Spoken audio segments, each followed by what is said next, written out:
तो एक होती है हमारी कौन सी, परिमेय संख्या, जिसे हम बोलते हैं रेशनल नंबर, और एक होती है हमारी अपरिमेय संख्या, जिसे हम बोलते हैं इर्रेशनल। सबसे पहले तो देखो, चाहे परिमेय संख्या हो चाहे अपरिमेय संख्या हो, दोनों ही जो होती हैं आपकी वो वास्तविक संख्या की बात होती है, ठीक है।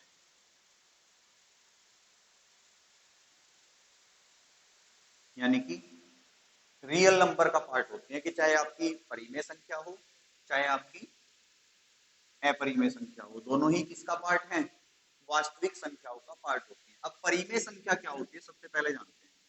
देखो, परिमेय संख्या वो होती है, सीधा सीधा मैंने कल भी बताया था आपको, जिस संख्या को हम p बाई क्यू की फॉर्म में लिख सकते हैं वो हमारी परिमेय संख्या होती है। यानी कि हम कह सकते हैं जिस संख्या को हम अंश बटे हर की फॉर्म में लिख लें, क्योंकि जो आपका अंश p है वो अंश होता है और जो आपका q है वो आपका हर होता है। लेकिन एक कंडीशन और होती है आपकी कि ये जो q है ये बराबर 0 के नहीं होना चाहिए, ठीक है। अब ये क्यों होता है कि देखो, अगर किसी भी संख्या को या किसी भी भिन्न में अगर हमारा हर 0 होगा, किसी भी भिन्न में अगर हमारा हर 0 होता है तो वो संख्या डिवाइड करने के बाद अनंत तक चली जाती है, ठीक है। कि अगर मैं कोई संख्या है 5 और मैं इसे 0 से डिवाइड करूं, ठीक है, तो ये कभी कटेगी नहीं और इसका जो आंसर आएगा वो आएगा आपका अनंत, ठीक है। और अनंत जो आंसर होता है वो अनिर्धारित होता है, ठीक है, कि भाई इसका कोई फिक्स निर्धारण नहीं है, ये चलता रहता है चलता रहता है। तो इसलिए अगर हम क्यों या हर को 0 बना देते हैं तो उसका आंसर सीधा सीधा क्या बनता है, अनंत बनता है, ठीक है। तो पहली दो कंडीशन तो यही है कि भाई एक तो परिमेय संख्या हमारी p बाई क्यू की फॉर्म में होती है और दूसरा उसका हर जो है कभी भी 0 नहीं होगा। अब बात आएगी कि जी परिमेय संख्या होती कौन सी है। सबसे बड़ी बात है कि परिमेय संख्या कौन सी होती है, तो देखो आपके पूर्णांक, ठीक है, आपकी प्राकृतिक संख्याएं, प्राकृतिक संख्या, आपकी पूर्ण संख्याएं, ठीक है, आपके पूर्ण वर्ग, आपके पूर्ण घन, आपकी दशमलव संख्याएं,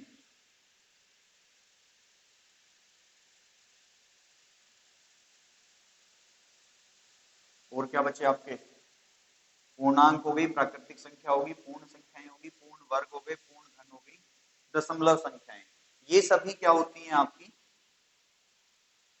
परिमेय संख्या होती है, ठीक है जी। पूर्णांक होते हैं इंटीजर्स, प्राकृतिक natural number, whole number, square, perfect square, perfect cube, decimal number, ठीक है। ये सब क्या होती है हमारी परिमेय संख्या होती है। अब केवल अपरिमेय संख्या में जो बचता है वो केवल एक बचता है, अपूर्ण वर्ग और अपूर्ण या वर्ग और धन, ठीक है। दूसरा क्या बचता है, एक तो ये बचता है, दूसरा बचता है आपका अशांत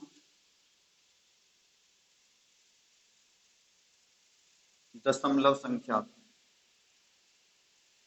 अब आप कहोगे कि जी अशांत दशमलव संख्या क्या है, तो देखो दशमलव संख्या होती है तीन तरह की, ठीक है, कि जो दशमलव संख्याएं होती हैं ये आपकी कितने तरह की होती हैं, तीन तरह की।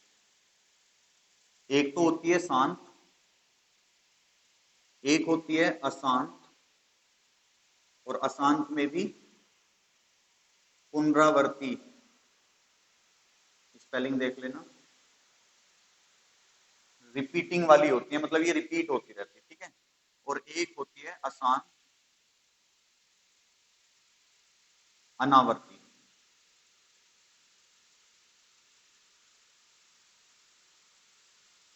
ठीक है, अब इसमें कौन सी आती है, यहाँ पे एक काम करना, दशमलव वो अनावर्ती संख्या।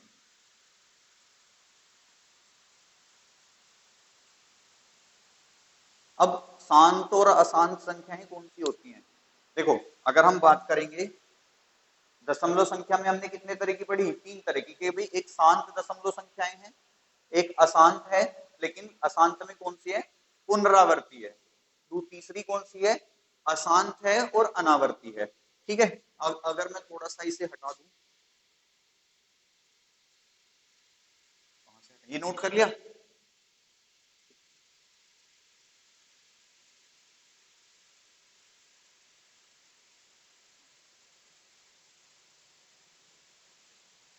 क्योंकि देखो ये सारा एक साथ ही करना पड़ेगा। सबसे पहले हमने पढ़ा कि वास्तविक संख्याएं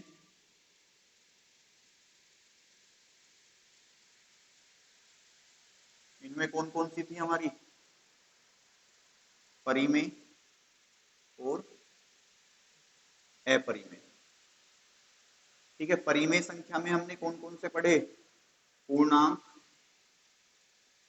दूसरा कौन सा था? प्राकृतिक संख्याएं, बताना एक बार। पूर्ण वर्ग और घन, पूर्ण संख्या और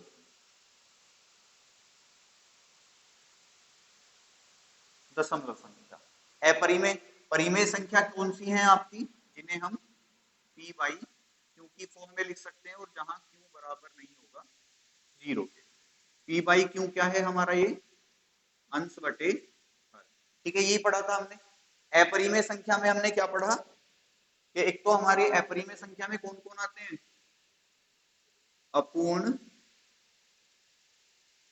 घन और वर्ग। दूसरे क्या होंगे हमारे? अशांत, अनावर्ती, दशमलव संख्याएं। ठीक है, दो तरह की ये संख्याएं होती हैं जो आपकी कैसी होती हैं?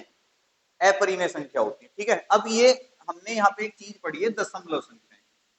ठीक है, वो चीज हम एक बार थोड़ा सा डिटेल में जान लेते हैं। दशमलव संख्याएं, मैंने बताया दशमलव संख्याएं 3 तरीके की होती हैं आपकी। कौन कौन सी? शांत, शांत दशमलव, नोट करते रहना साथ के साथ। अशांत, पुनरावर्ती दशमलव, और आपका अशांत, अनावर्ती दशमलव। अब अगर हमें इन तीनों को अलग अलग कैटेगराइज करना हो तो कैसे कैसे कैटेगराइज करेंगे? देखो, शांत दशमलव वो होता है जिसे पहली बार में काटा और कट गई। जैसे मैं आपके सामने लिखूं, कितना लिखें? 3/5 लिख देते हैं। ठीक है, मैंने क्या लिखा? 3/5। तो अगर मैं इसे सोल्व करूं क्वेश्चन को, तो क्या बनेगा? पॉइंट लग के 0 लग जाएगी, 5 30, कट गई पहली बार में। तो ये कैसी दशमलव है? शांत दशमलव है, कि एक या दो बार में कट गई। दूसरी संख्या क्या आएगी? अशांत पुनरावर्ती दशमलव। ठीक है, अगर मैं सोल्व करूं 1/3 को, ठीक है, या मैं 10/3 को करूं, कुछ भी रख लो, कोई दिक्कत नहीं है। तो इसे जब मैं सोल्व करूंगा, क्या पहले हम 1/3 को ही करते हैं कि भाई 1/3 को करते हैं, तो सोल्व करेंगे तो क्या आएगा? पॉइंट, ये तो आएगा कि भाई 3 पॉइंट लगाया, 10 हो गया। 3 तिया 9, 3 तिया 9, 3 तिया 9, 3 तिया 9, 3। अब ये पुनरावर्ती का मतलब क्या होता है? रिपीटेशन। ठीक है, ये है नॉन रिपीटेशन। ठीक है, कि भाई ये रिपीटिंग वाला है, ये नॉन रिपीटिंग वाला है। अब जब मैंने 10/3 को सोल्व किया, या फिर 1/3 को सोल्व किया, तो मेरा नंबर कितना मिला? 0.3333 ऐसे मिला। तो यानी कि ये कैसी दशमलव है, पुनरावृत्ति हो रही है, रिपीटेशन हो रहा है, ठीक है। तो तुम्हें पता होगा हम किसी संख्या के रिपीटेशन को रोकने के लिए उसके ऊपर बार लगा देते हैं। जैसे इस क्वेश्चन को मैं ऐसे भी लिख सकता हूँ 0.3 बार, ठीक है। रिपीटेशन को रोकने के लिए हम क्या कर देते हैं, बार लगा देते हैं। अब तुम्हें पता है कि अगर मैंने ये बार लगा दिया 0.3 बार तो ये क्या बन जाएगा, 3/9। तो अब तुम्हें पता है कि मेरा ये जो 0.3333 था ये किसकी फॉर्मेट में आ गया, पी बाई क्यू की फॉर्मेट में आ गया। और जैसे ही ये पी बाई क्यू की फॉर्मेट में आ गया तो ये क्या बन गया, परिमेय संख्या बन गया। तो ये जो दशमलव संख्या है इसमें दो तरह की जो होती हैं, कौन सी, एक तो शांत और अशांत पुनरावृत्ति, ठीक है। ये दोनों किस में आ जाती हैं, परिमेय संख्या में, जबकि ये जो अनावर्ती वाली होती है ये किस में आती है। अब आप कहोगे कि जी देखो रिपीटेशन केवल यही नहीं होता, आपने कई बार सोल्व करा होगा कोई क्वेश्चन, मुझे वो नंबर याद नहीं आ रहा, आपको कहीं ऐसा मिला होगा 0.142 या फिर 14 ही ले लेते हैं, 0.14141414, कई बार ऐसे नंबर भी मिल जाते हैं कि दो दो संख्याएं रिपीट होती हैं। तो कहीं ना कहीं ये भी तो रिपीटेशन चल रहा है, किस किस का रिपीटेशन चल रहा है, 1 4 1 4 1 4 का रिपीटेशन। तो इसको मैं क्या करूंगा, 0.14 बार लगा सकता हूं। तो यहाँ पे इसका आंसर क्या बन जाएगा,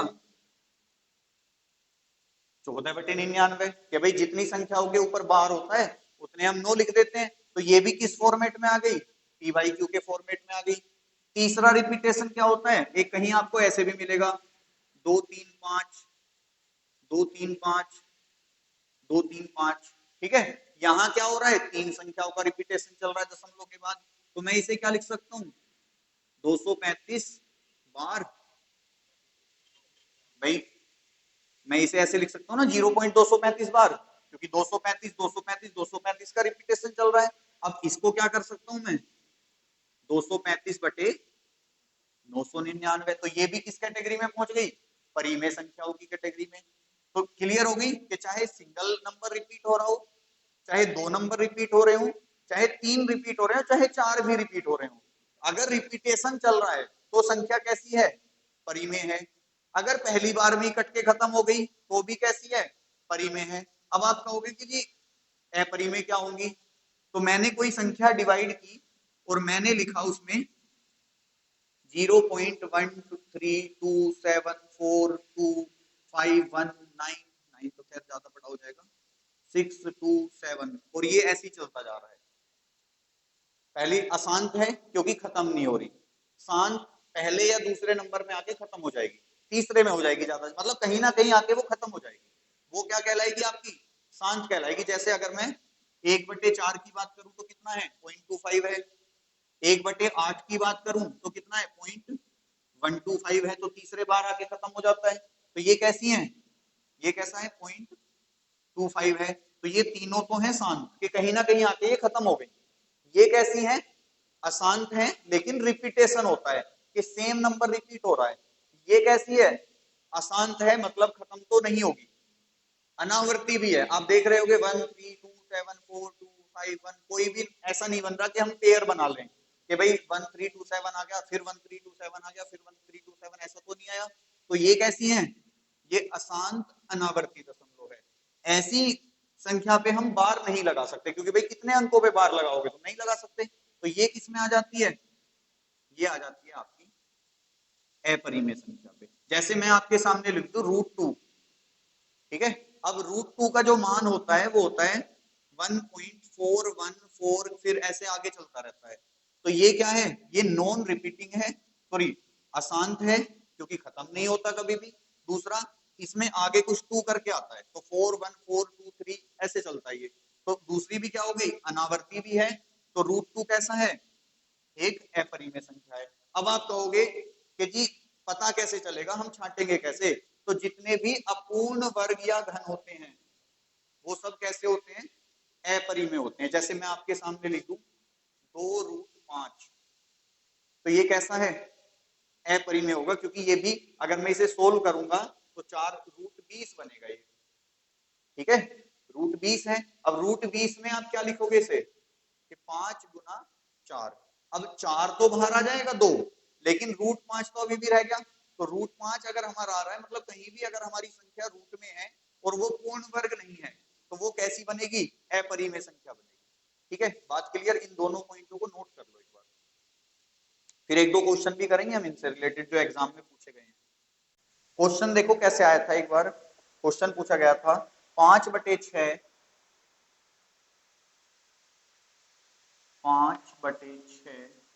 व 6/7 के बीच में आने वाली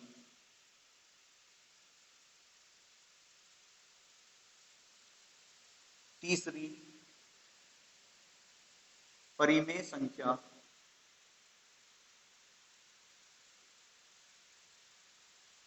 ज्ञात कीजिए।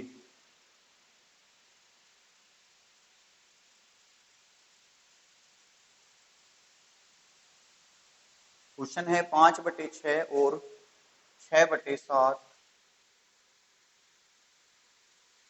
के बीच में आने वाली, देखो सिंपल है बहुत। अगर आपको किसी दो भिन्न, ठीक है मैं नोट करके लिख देता हूं यहां पे, किन्हीं दो भिन्नों के बीच आने वाली परिमेय संख्या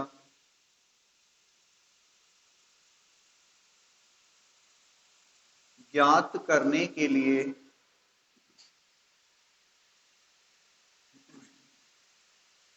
हम a + b/2 का प्रयोग कर सकते हैं। ठीक है, अब बता दो चलो आंसर।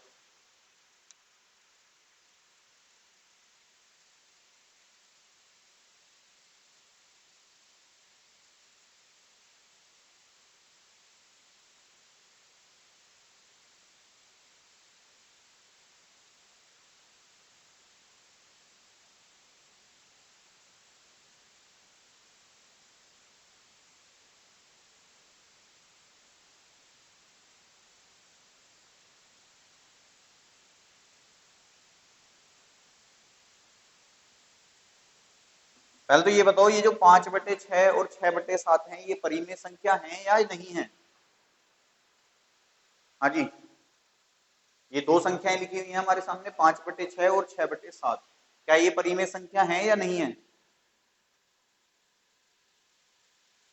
सबसे पहले तो यही पता होना चाहिए कि जो संख्या दी गई है क्या वो परिमेय संख्या है भी या नहीं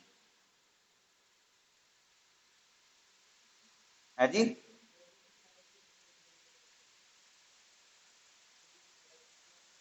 कैसे पता चलता है परिमेय संख्या है या नहीं है? बस तो यही चाहिए हमें, और इसका हर 0 भी नहीं है तो फिर तो है ना।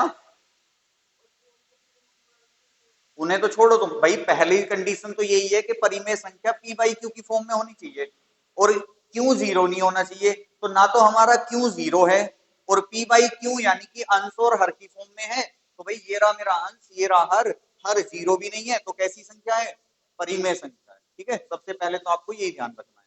अब कह रहा है कि भाई के बीच आने वाली तीसरी परिमेय संख्या, मतलब इन दोनों के बीच में भी कोई परिमेय संख्या है, वो कौन सी है? तो कोई भी दो भिन्नों के बीच अगर हमें परिमेय संख्या निकालनी है तो हम क्या करेंगे, a + b/2 करेंगे। अब a + b/2 क्या है? ये हमारा क्या है? a है और ये क्या है हमारा? b है। तो बस इसे सोल्व कर दो। अगर मैं a + b करूंगा तो कैसे करेंगे? 5/6 + 6/7, यही तो करेंगे। अब 6 और 7 कैसे सोल्व होगा? एलसीएम लेना पड़ेगा। कितना आएगा एलसीएम? 42 आएगा। कि 6 और 7 का एलसीएम कितना? 42। 6 सत्ते 7 पंजे 35, क्योंकि एलसीएम लेके क्या करते हैं कि एलसीएम को डिवाइड करते हैं और संख्या से गुना करते हैं। तो 6 सत्ते 42 और 7 पंजे कितना 35, बीच में प्लस है तो प्लस, माइनस है तो माइनस। 7 छिंग 42 और 6 छंग 36, कितना हो गया ये 35 दूनी 70 और 1 71 बटे, ये तो आ गया मेरा a प्लस बी। लेकिन मुझे अगर परिमेय संख्या निकालनी है तो क्या करना है, बटे 2 भी करना है। तो 71 बटे 42 बटे 2, तो ये 2 कहां चला जाएगा, यहाँ पे। तो 71 बटे 42 दूनी 84। तो 5 बटे 6 और 6 बटे 7 के बीच जो तीसरी परिमेय संख्या बनेगी वो कौन सी बनेगी, 71/84। नोट करो जल्दी से। क्वेश्चन लिखेंगे दूसरा। तो ये नेगेटिव मार्किंग ना होना बहुत बढ़िया चीज होती है।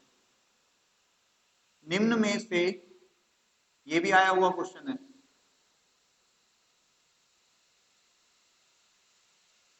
अपरिमेय संख्या है, ऑप्शन है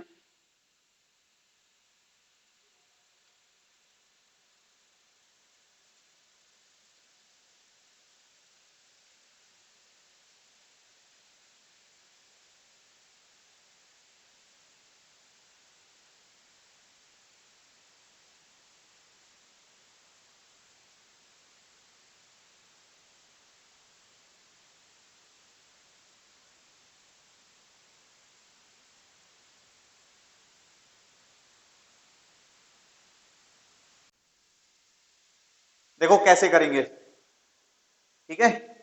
सबसे पहले तुम्हें क्या करना है कि तुम्हें ये देखना है कि ये जो 40 96 है,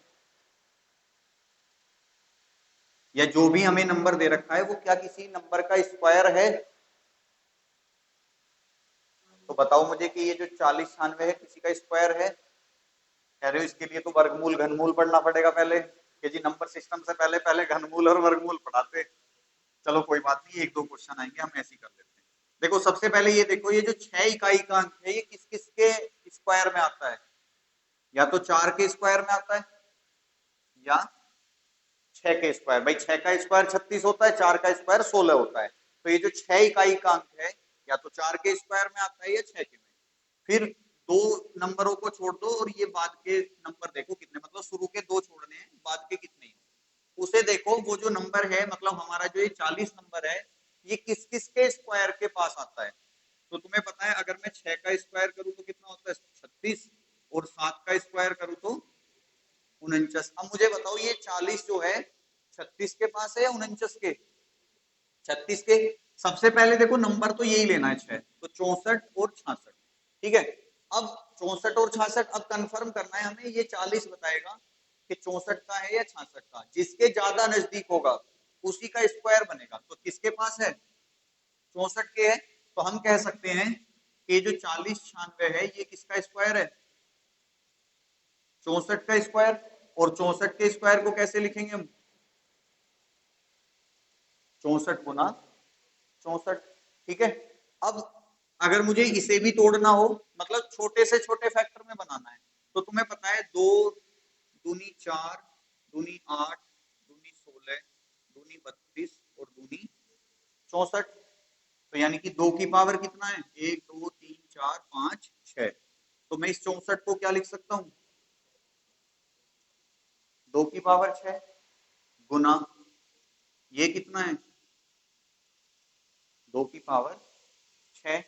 जब पावर में बेस सेम होते हैं तो पावर जुड़ जाती है, ठीक है। तो 2 की पावर 6 भी है, 2 की पावर 6 भी है, तो 2 की पावर कितना बन जाएगा, 2 की पावर 12। यहाँ तक कोई दिक्कत, देखो परिमेय अपरिमेय बहुत कंफ्यूजिंग चीजें होती हैं, तो कोशिश कर हैं। तो ये तो मैंने तुम्हें वही तो सोल्व करा है, तुम यहाँ ये कर लो सीधा कि ये 40 96 किसका है, 64 गुना 64। और 64 को मैं क्या लिख सकता हूँ, 2 की पावर 6 इंटू 2 की पावर 6, क्योंकि स्पेस कम पड़ रहा है थोड़ा सा।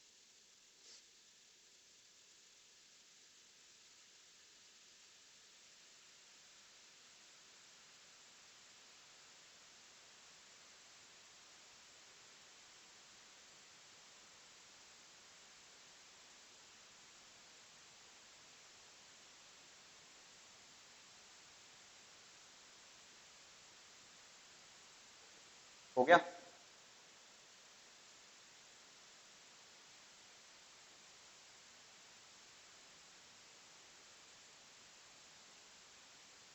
अब आपको पता चल गया कि जो 40 96 है वो कितना है, 2 की पावर 12 है। तो मैं ऐसे भी तो लिख सकता हूं,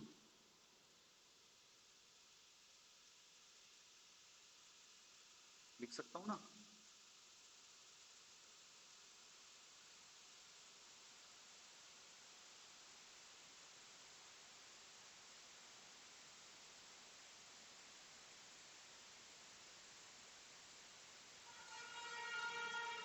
लिख सकता हूं ना इसे। अब डायरेक्ट बता दूं या और सोल्व करूं इसे एक स्टेप। यहां से दो तरीके कर सकते हो कि जो भी तुम्हें ये दे रखा है पावर, मतलब रूट जो दे रखा है तुम्हें, जिससे भी आपकी पावर पूरी पूरी कट जाएगी वो सारी परिमेय संख्या है, जिससे नहीं कटेगी वो अपरिमेय संख्या है। जैसे 3 चौक कट रही है तो संख्या कैसी है, नंबर नहीं देखना तुम्हें, केवल काटना है। ठीक है, तो 3 चौक 12 है तो संख्या कैसी है, परिमेय। 4 तिया 12,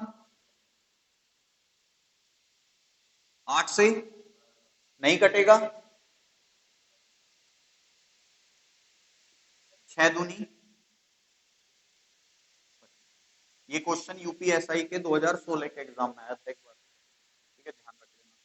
यही पूछा था इनमें से कौन सी परिमेय संख्या अपरिमेय संख्या है, या इनमें से कौन सी परिमेय संख्या नहीं है, ये भी पूछ सकता है वो। इतना तो करना पड़ेगा ये पावर वाली फॉर्मेट में।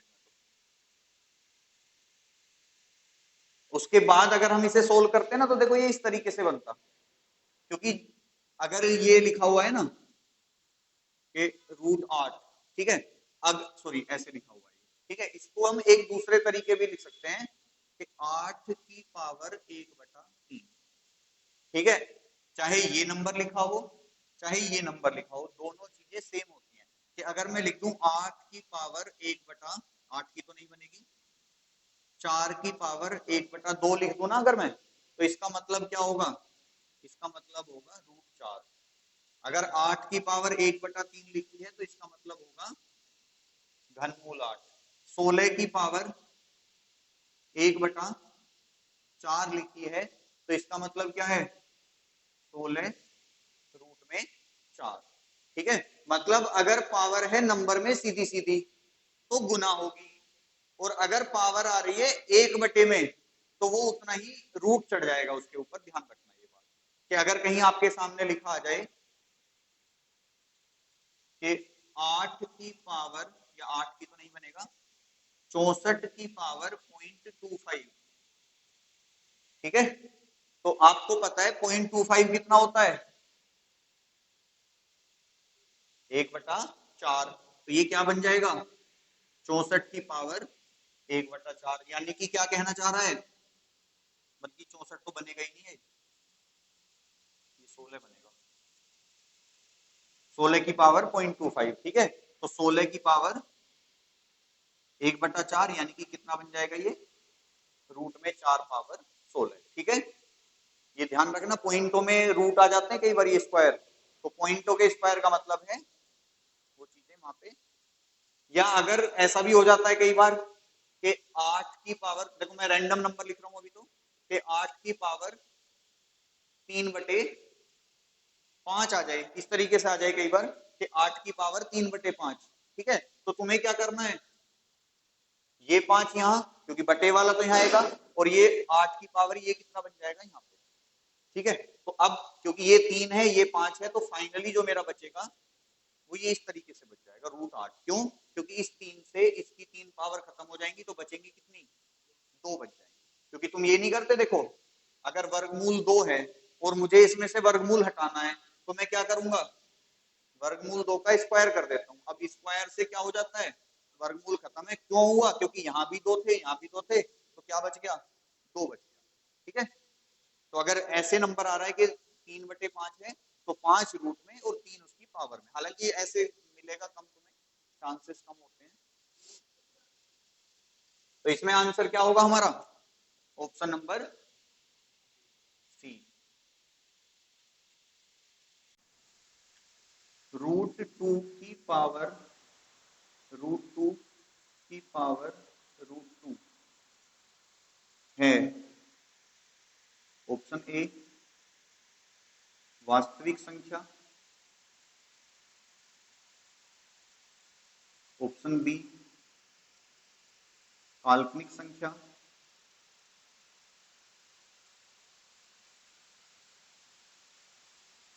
ऑप्शन सी वास्तविक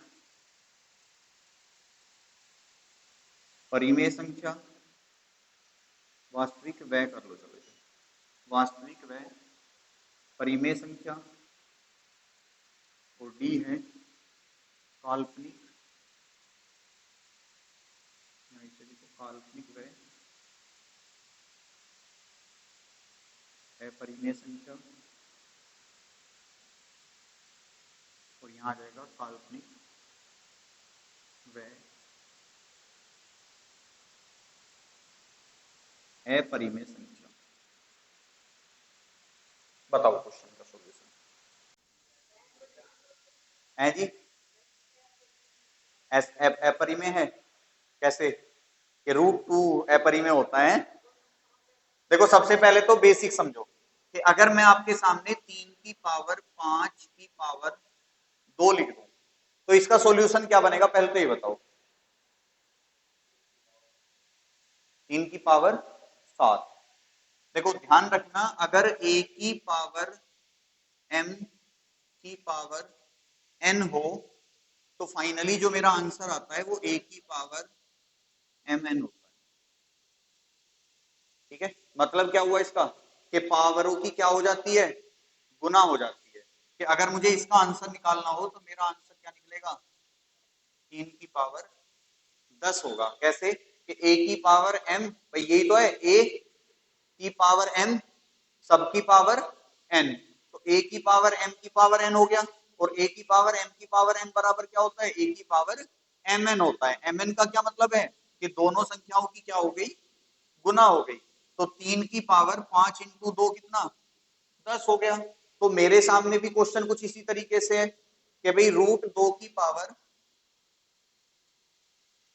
क्या है, रूट 2, और इसकी भी पावर क्या है, रूट 2 है। तो ये भी तो कहीं ना कहीं इसी फॉर्मेट में आ रहा है कि a की पावर m और की पावर n।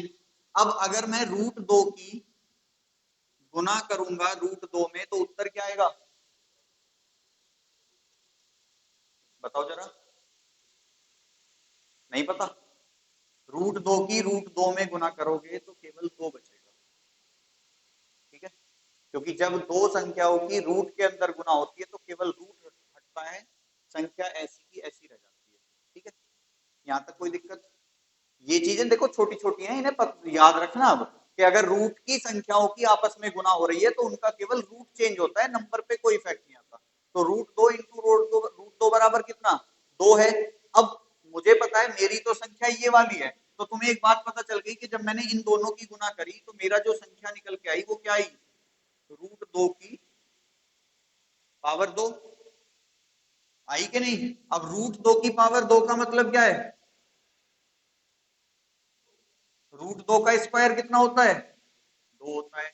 अब मुझे बताओ, 2 एक परिमेय संख्या है अपरिमेय है, 2 एक अपरिमेय है या परिमेय है, हाँ तो परिमेय है। उसके नीचे देखो किसी भी मैंने कहा था पूर्णांक, और 2 क्या है, पूर्णांक है। मान लो आपके सामने लिखा जाए 5 2 1 0, ये कैसे हैं, पूर्णांक हैं। अब इन्हें परिमेय बनाने के लिए मुझे हर की जरूरत होगी। ठीक है, तो ये बन गए पी बाई क्यू की फॉर्म में। तो सारी कैसी हैं, तो इसलिए सभी पूर्णांक आपके क्या होते हैं, परिमेय संख्याएं, और 2 क्या है, पूर्णांक है। अब बताओ इसमें आंसर क्या है, ये तो मैंने पूरा सोल्व कर दिया, ये तो बताओ इनमें आंसर क्या है, वास्तविक व परिमेय संख्या। क्यों, क्योंकि देखो मुझे जो फाइनल इससे आंसर मिला है वो क्या मिला है, 2 मिला है। अब 2 नंबर लाइन पे भी आ जाती है, यानी कि वास्तविक संख्या है। 2 एक पूर्णांक है तो वो परिमेय संख्या भी है। तो आंसर क्या होगा मेरा, वास्तविक। कैसे जी, हाँ, फिर अपरिमेय बन जाएगी ये, फिर अपरिमेय बन जाएगी, फिर सोल्व नहीं होगी। कि अगर यहाँ √2 और यहाँ √3 होता ना, तो फिर ये √6 आ जाता, और √6 है तो फिर वो सोल्व नहीं होगा, क्योंकि मुझे मेरा तो रूट हट रहा है ना इनसे, √2 इंटू √2 से रूट हट गया, और इस स्क्वायर से ये वाला रूट हट गया, तो 2 बचता है मेरे पास। फिर वो ऐसी कंडीशन नहीं बन पाएगी। दो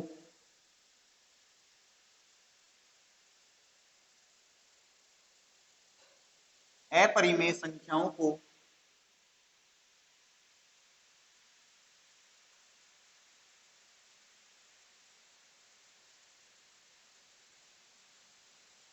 जोड़ा जाए, और दूसरा क्या बनेगा, घटाया जाए।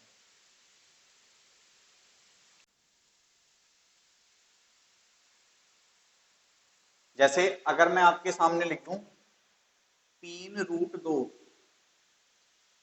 ठीक है, और एक लिख दूं मैं +√2, ठीक है, तो आंसर क्या आएगा मेरा फाइनली? भाई 3√2, या 3√2 नहीं है, 3+√2 है। हाँ, 3+√2 ऐसे, 3+√2 और +√2, यानी कि मुझे इस संख्या को और इस संख्या को जोड़ना है। तो देखो ये मत कर देना, √2 और √2 4 हो जाएंगे। देखो ये ऐसे आएगा 3+2√2, ठीक है। ध्यान ध्यान रखना, रूट की संख्याएं डायरेक्ट नहीं जुड़ती, गुना हो जाती है लेकिन जुड़ती नहीं है। जैसे अगर मैं कहूं a+a, क्या लिखोगे?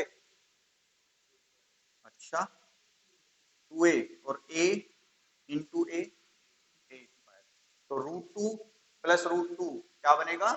2√2, ठीक है। कहने का मतलब देखो ये है कि डायरेक्ट क्वेश्चन आपसे पूछा जाता है कि यदि दो अपरिमेय संख्याओं को जोड़ा जाए तो आपका आंसर होगा एक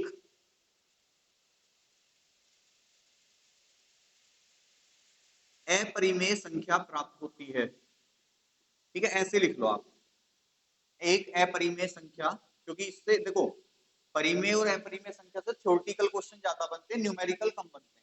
तो वो आपसे डायरेक्ट पूछेगा कि यदि दो अपरिमेय संख्याओं को जोड़ा जाए तो इनमें से क्या होगा, एक परिमेय संख्या प्राप्त होगी, एक अपरिमेय संख्या प्राप्त होगी, इस तरीके से विकल्प मिलेंगे। तो ध्यान रखना, यदि दो अपरिमेय संख्या को जोड़ा जाता है तो एक अपरिमेय यानी कि इर्रेशनल नंबर ही प्राप्त होता है।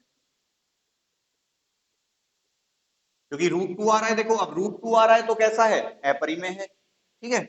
और अगर दो अपरिमेय संख्या को घटाया जाए, ठीक है, तो परिमेय तथा अपरिमेय दोनों प्रकार की संख्या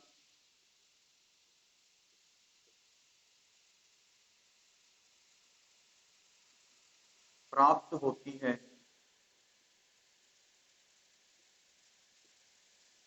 ध्यान रखना, जैसे अगर मैं 3+√2 और -√2 करूंगा तो उत्तर क्या मिलेगा? 3+√2 और -√2, उत्तर क्या आएगा? तो कैसी संख्या मिली? परिमेय। और एक ऐसा कंडीशन आएगी जब 3+√2 -3 -√2 करूंगा तब उत्तर आ जाता है मेरा अपरिमेय वाला, ठीक है। तो दोनों प्रकार की संख्या मिलती है। चलिए सबसे पहले टाइप नंबर 1 डालेंगे। अब क्या ना, आसान आसान टॉपिक पहले करेंगे ताकि तुम्हें बोर ना लगे। टाइप नंबर 1, कह रहे हो कि इतना सारा चैप्टर हो गया, टाइप नंबर 1 अब शुरू हुआ है। इकाई का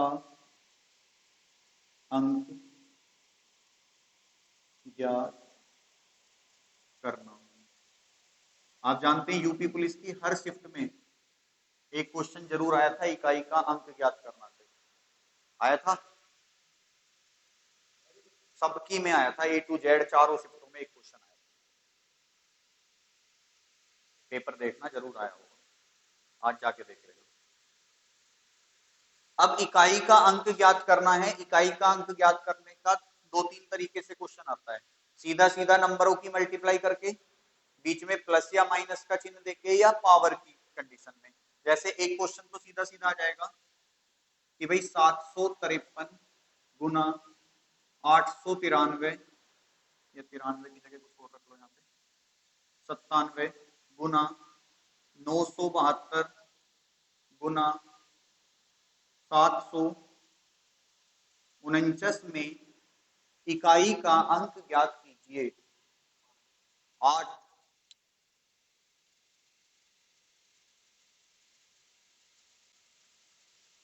तो देखो, जब भी आपको संख्याओं में इकाई का अंक ज्ञात करना हो तो हम इकाई के अंक को ही लेके चलेंगे, ठीक है। जैसे 753 में इकाई का अंक कौन सा है? 3। 897 में इकाई का अंक कौन सा है? 7। 972 में इकाई का अंक कौन सा है? 2। 749 में इकाई का अंक कौन सा है? 9। तो अब अगर हम मल्टीप्लाई करें तो 3 सत्ते 21। अब 21 को भी अगर तुम्हें कैलकुलेशन दिक्कत कर रही है तो 21 में 21 को छोड़ दो, एक को ही लेके चलो आप, ठीक है। एक की गुना किस में होगी? 2 में। कितना आएगा? 2। 2 की गुना किस में होगी? 9। कितना आएगा? 18। और 18 में इकाई का अंक कौन सा है? 8। तो उत्तर क्या आ जाएगा मेरा? 8। ठीक है। एक साधारण सा चीजें समझो कि यदि विषम संख्या की श्रेणी में, विषम संख्या की श्रेणी में इकाई का अंक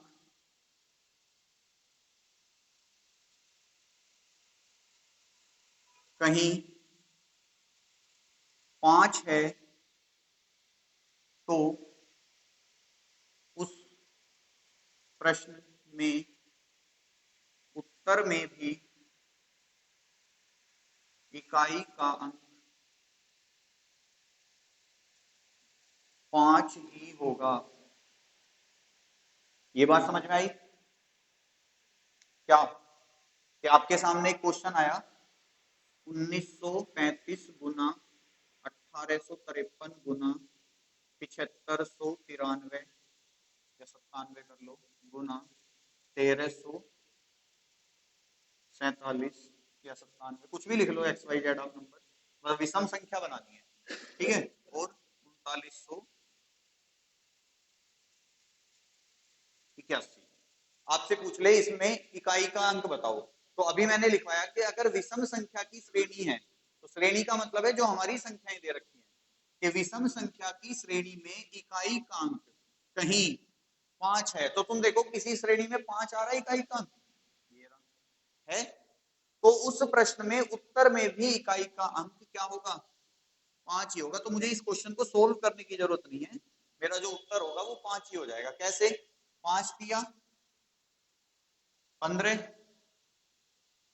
5 सत्ते 35, 5 सत्ते 35 और 5 एकम। तो अगर हमारी संख्या विषम संख्याओं की श्रेणी है और हमें उसमें 5 दिख रहा है, चाहे एक बार आए, चाहे दो बार आए, चाहे तीन बार आए, चाहे कितनी बार ही रिपीट हो जाए, तो उसका उत्तर हमेशा 5 बनेगा। लेकिन कंडीशन ये है कि श्रेणी कैसी होनी चाहिए? विषम संख्या की होनी चाहिए, ठीक है। हो गया। अब ऐसे ही सेकंड पॉइंट लिखो, यदि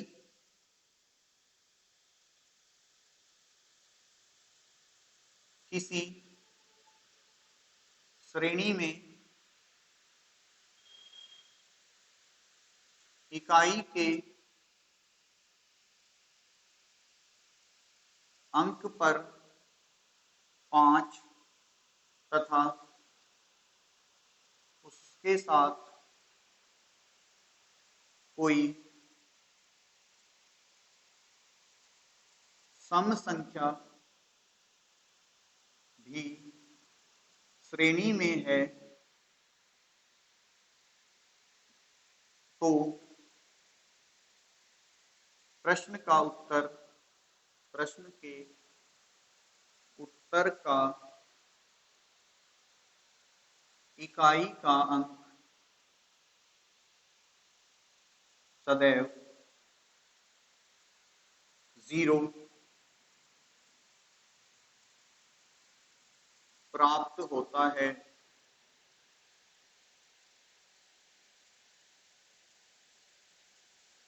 ठीक है, सेकंड पॉइंट क्या है हमारा कि यदि किसी श्रेणी में इकाई के अंक पर 5 तथा उसके साथ कोई सम संख्या भी श्रेणी में हो तो प्रश्न के उत्तर का मतलब कहने का ये है कि जैसे इस श्रेणी में क्या था, 5 के साथ सारी विषम संख्याएं थी, उसमें 5 के साथ अगर कोई सम संख्या आ रही है, जैसे सपोज करो क्वेश्चन आ जाए 953 गुना 745 गुना 842 गुना 358 गुना 753 गुना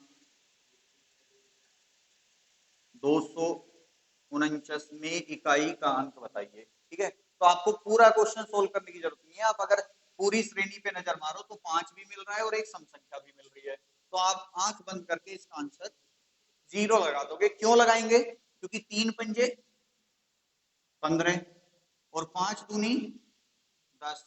अब 0 की किसी भी संख्या में आप गुना ही करते चले जाना, 0 की कितनी भी संख्या में गुना कर लो आंसर 0 ही आता है। ठीक है, तो ये बन जाता है इसमें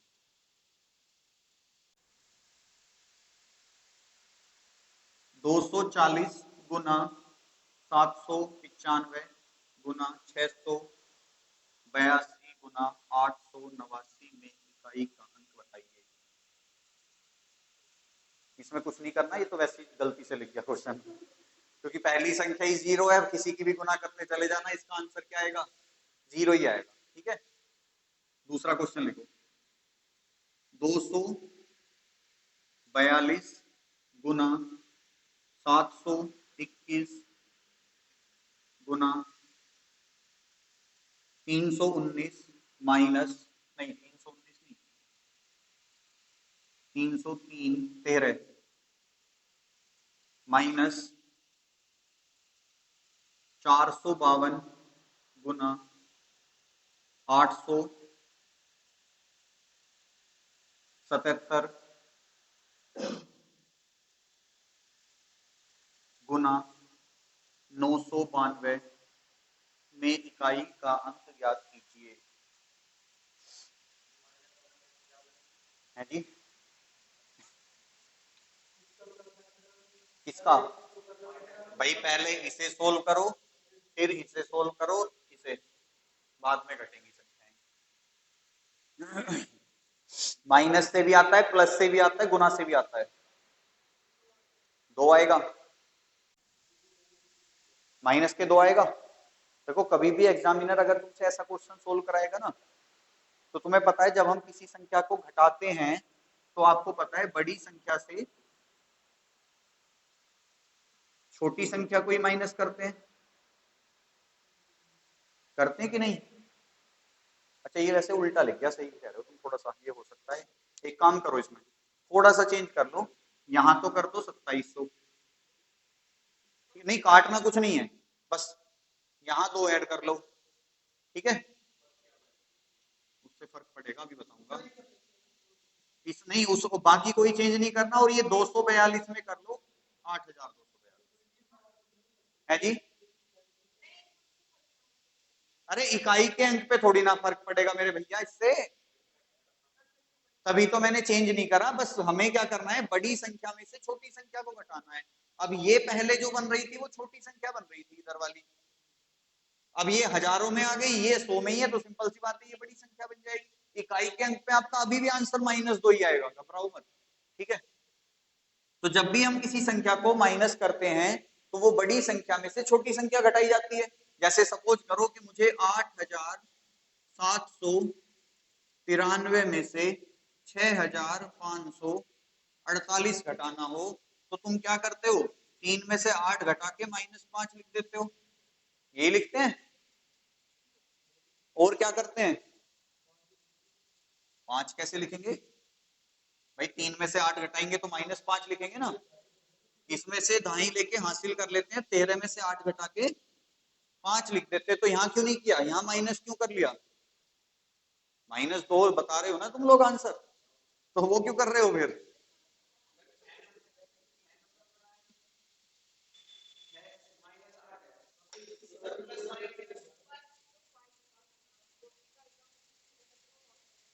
देखो अब समझो, पहले हम क्वेश्चन तो इकाई के अंक से ही करेंगे। नहीं, 2 एकम, 2 2 तिया, मतलब पहले वाली सीरीज को जब मैंने सोल्व किया तो मेरा इकाई का अंक कितना आया, 6 माइनस 2 सत्ते और 4 दूनी। दूसरी सीरीज को जब मैंने सोल्व किया तो कितना आया, 8। अब अगर मैं इसे माइनस करूं तो ये तो -2 आ गया, लेकिन भाई मुझे इकाई का अंक थोड़ी ना आंसर पूछा है, मेरे से तो संख्या को सोल्व करके इकाई का अंक क्या आएगा ये पूछा है। तो मेरी जो संख्या होगी वो कुछ ऐसे होगी ना, कुछ कोई संख्या रही होंगी इसके पीछे और फिर 6 आया है, और ऐसे ही दूसरे में क्या है, कोई संख्या रही होंगी और यहाँ क्या है, 8 आ गया। अब इन्हें माइनस करना, कितना आएगा यहाँ पे, कितना आएगा? अब 6 में से तो 8 घटा नहीं सकते, हम क्या करेंगे, पीछे वाली संख्या से एक हासिल लेंगे, तो 16 में से 8 जाएंगे, तो इसमें इकाई का अंक माइनस के 2 नहीं आएगा, 8 आएगा। पूरा सोल्व करोगे ना तो दिन निकल जाएगा इसी में ही। देखो अब मैं बताऊंगा ना इसका तरीका। आपको पता है कि जब हम किसी संख्या को माइनस करते हैं तो आपको पता है कि बड़ी संख्या में से छोटी संख्या ही माइनस होगी, ठीक है? अब तुम्हें पता है कि ये छोटी संख्या है, ये बड़ी संख्या है, तो इसमें तुरंत जैसे ही तुम्हें दिखे ये छोटी है ये बड़ी है तो तुरंत 6 को 1 लगा लेना, मतलब हासिल ले लेना एक संख्या ऊपर से, बस 16 में से 8 जाएगा, 8 आ जाएगा आंसर। अगर तुम्हें इधर वाली संख्या इधर वाली से छोटी दिख रही है तो वो हासिल बनाएगी अपने साथ, बड़ी कहाँ दिख रही है, तो तभी तो इकाई का अंक छोटा नहीं आएगा ना। ये सोल्व जब करोगे तो मैंने वही तो बनाया है कि जब ये संख्या पूरी तरीके से सोल्व होगी तो एक ऐसी संख्या बन के आएगी जिसमें इतने अंक होंगे, और दूसरी को जब हम सोल्व करेंगे तो वो ऐसे सोल्व होके आएगी कि इतने अंक होंगे। तो जब तुम इसे माइनस करोगे तो डायरेक्ट 6 में से 8 थोड़ी ना कर दोगे, जैसे अभी मैंने बताया था 3524 को 2448 से माइनस करना है, तो तुम कैसे करोगे, 4 में से 8 माइनस करके -4 थोड़ी लिखोगे, 14 में से 8 करके माइनस केवल 6 लिखोगे। तो वही काम हमें इसमें करना है कि इस वाली संख्या से इसे हासिल दे दिया और 16 में से 8 के इकाई का अंक 8 आ जाएगा। तो अगर इकाई का अंक सोल्व करके ये वाला नंबर इससे छोटा मिलता है तो उसे एक हासिल दे दो, तो 16 में से 8 घटाओ, उत्तर 8 आ जाएगा, ठीक है? अगर बड़ी और छोटी है फिर तो कोई दिक्कत है ही नहीं, फिर तो बड़ी में से छोटी घट के सीधा सीधा आंसर आ जाएगा। लेकिन अगर छोटी और बड़ी बन रही है तो उसे कैरी ले लो एक। नेक्स्ट पॉइंट, 1470 की पावर 3587 में इकाई का अंक बताना है। देखो पावर पावर का मतलब क्या होता है, पावर का मतलब होता है उसी नंबर की उसी से गुना। तो इसका मतलब क्या है कि 1470 की पावर इतनी है, तो मतलब 1470 की इतनी बार गुना हो रही है। अब तुम मुझे बताओ कि अगर मैं 1470, पहले तो करना नहीं है इतना सब, 70 1470 और 1470 और ऐसे ही आगे तक लिखा रहे, तो तुम्हें पता है हमें तो इकाई का अंक बताना है, तो जीरो ही आ रही है सब जगह। अब जीरो की गुना कितनी बार ही जीरो में कर लो, आंसर तो जीरो ही रहेगा, ठीक है? तो सबसे बिल्कुल सही बात है, तुमने इतना याद रखा वो भी अच्छी बात है कि मैंने आप लोगों को बताया था कि यदि आपके क्वेश्चन के इकाई का अंक 0, 1, 5 या 6 होते हैं, 0, 1, 5 या 6 में से कोई नंबर है तो इनका इकाई का अंक पावर चाहे कितनी भी हो ये नंबर ही रहते हैं, ये अंक ही होंगे, ठीक है जी? कि अगर आपकी क्वेश्चन के इकाई का अंक 0, 1, 5 या 6 में से कोई है तो इनके उत्तर का इकाई का अंक भी यही अंक होंगे। जैसे आपके सामने मैं लिख दूं 921 की पावर 1793, चलो 7193 लिख लेता हूं। तो इसके आपको पता, देखो आपको पहले तो देखो जब भी पावर वाला क्वेश्चन आए ना, ये खत्म, ये सब इसकी जरूरत नहीं पड़ेगी आपको। ठीक है, तो तुम्हें क्या चाहिए अब इसमें, किसकी जरूरत नहीं पड़ेगी, 92 की जरूरत नहीं पड़ेगी। तो मुझे, मेरे पास है 1 की पावर 7193। ठीक है जी। और तुम्हें पता है कि अगर मेरे प्रश्न का इकाई का अंक इनमें से कोई है तो उत्तर का इकाई का अंक भी यही होगा। ठीक है, मैं आपके सामने लिख दूं 325 की पावर 8542, तो इसका इकाई का अंक कितना होगा, 5 ही होगा। क्यों? क्योंकि प्रश्न का इकाई का अंक कितना है, 5, तो उत्तर का इकाई का अंक भी कितना, 5। मैं आपके सामने लिख दूं 316 की पावर 3854, तो इकाई का अंक कितना होगा, 6 ही होगा। ठीक है, क्यों होगा, देखो 6 की पावर अगर मैं 3 करूं या 6 की पावर 1 करूं तो कितना आएगा, 6 आएगा। क्योंकि किसी भी संख्या की पावर अगर 1 है तो उत्तर वही संख्या होती है। ठीक है, 6 की पावर 2 करूं 36, 6 की पावर 3 करूं 216, 6 की पावर 4 करूं तो कितना आएगा, 6 6 36, 6 6 और 3 9, और 6 दूनी 12, 1296। तो और ध्यान रखना, जैसे ही 4 कंप्लीट हो जाएंगे, 5वें में फिर रिपीट होने लगती है, वो सब नहीं होने लगती है। इसमें तो सेम ही है, 5वें में फिर से रिपीट होने लगती है। कैसे कि अगर मैंने लिखा 2 की पावर 1 कितना, 2 की पावर 2, 2 की पावर 3, 2 की पावर 4, 2 की पावर 5, आया कि नहीं है जी, 2 की पावर 6 आया कि नहीं, 2 की पावर 7 128 आया कि नहीं, 2 की पावर 8 आया कि नहीं, 2 की पावर 9, फिर से आगे देखो, 4 के बाद 5वें पे 2 आया, कहां था, ये रहा। फिर 8 हो गए, 4 दूनी 8, 9वें पे फिर 2 आ गया। तो 4 पावर खत्म होते ही संख्याएं फिर से रिपीट होने लगती हैं इकाई के अंक में। तो इसलिए अब कहोगे आपके जी ये इसकी क्या जरूरत है, अब इनमें तो चलो इकाई का अंक यही रहता है। ठीक है, अब मेरे सामने कोई संख्या आ जाए कुछ इस तरीके से कि 643 की पावर 793 में इकाई का अंक बताओ। अब क्या करेंगे, अब हम अपनी पावर को 4 से भाग करेंगे। पहले तो देखो मैंने बताया ये तो मेरे लिए वेस्ट है, इसकी तो मुझे जरूरत नहीं है। मुझे तो केवल 3 की पावर, और ये भी इतनी बड़ी नहीं चाहिए, इसमें भी छोटा चाहिए मुझे। तो मैं अपनी पावर को डिवाइड करूंगा 4 से। 4 से क्यों डिवाइड किया, इसकी वजह से, क्योंकि मुझे इकाई का अंक चाहिए। 4 के बाद जब 5वां नंबर आता है तो फिर से वही आने लगता है। ठीक है, तो 4 दूनी 8, बचा कितना, 1, 4 किया 12, शेष कितना बचा, 1, 1 ही तो बचा। तो हम शेषफल लेंगे यहाँ पे, और 3 की पावर 1 कितना होता है, 3 ही होता है कि नहीं। क्योंकि मैंने बताया था अगर किसी भी संख्या की पावर 1 है तो वो संख्या ही हमारा उत्तर होगी। अब मैंने सामने लिखा आपके 32 की पावर 48 में इकाई का अंक बताओ। चलो छोटा नंबर ले लेता हूँ। सबसे पहले देखो तरीके से सोल्व करो। अब तुम कहोगे जी आंसर तो मैच हो रहा है, हर किसी में नहीं होगा। हाँ, अब तुम्हें क्या करना है, पहले तो देखो मुझे तो 2 की पावर चाहिए।